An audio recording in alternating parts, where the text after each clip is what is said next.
You have to trust the bike. The bike will do it. But you have to trust him.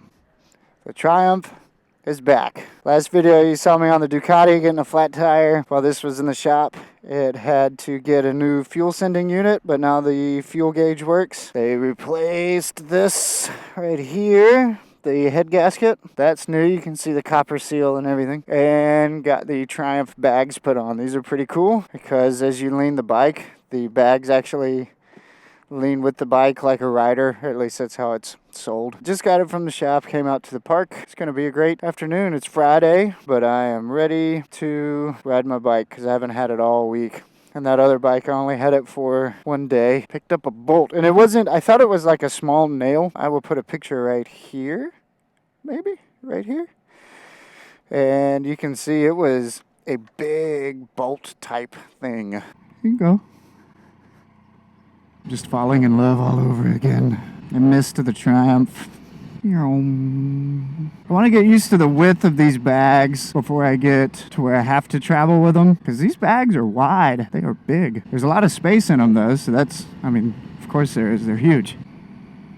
Whoa. I thought that hipster was going to hit me. There is a teepee. Oh, we're doing a little photo sesh. That's cute. I'm kind of self-conscious about these bags because they're the things that stick out the furthest. Who's going? All right. They stick out pretty far. These guys have the right idea. Just pull off in the shade and chill out.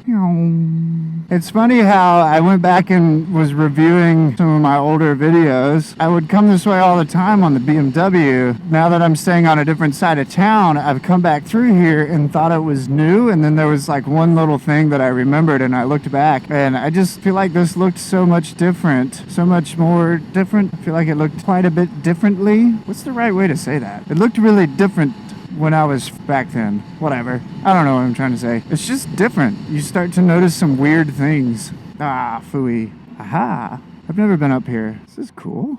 Let's see what this is. Lots of boats. Bubblegum shrimp.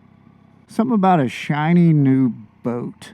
Don't mind me, I'm just coming and looking around. Oh, there's the Causeway Bridge. There's a big sign, it's like a temporary sign that says no motorcycles. And I tried to cross it one time, even though it said it. I played dumb and was like, man, I didn't see the sign. Well, can I just go across real quick? I got the money. He said there was a restriction on motorcycles and RVs right now. So I'm wondering if it was because it was really windy or something, because it's a long way across that bridge. But, you know, we could go and check, see if we can go across there, because there's something pretty interesting on the other side of the bridge that I think is worth sharing. But I don't want to spoil the surprise. I want you to see it firsthand. The same way I did. When I first got this bike, I went up on that side and I came back. That's when I tried to go across the bridge. Yada, yada, yada. Saw something really cool that I was like, man, I should have had my GoPro and been recording. I think it's hilarious. Some big old tires on that bike.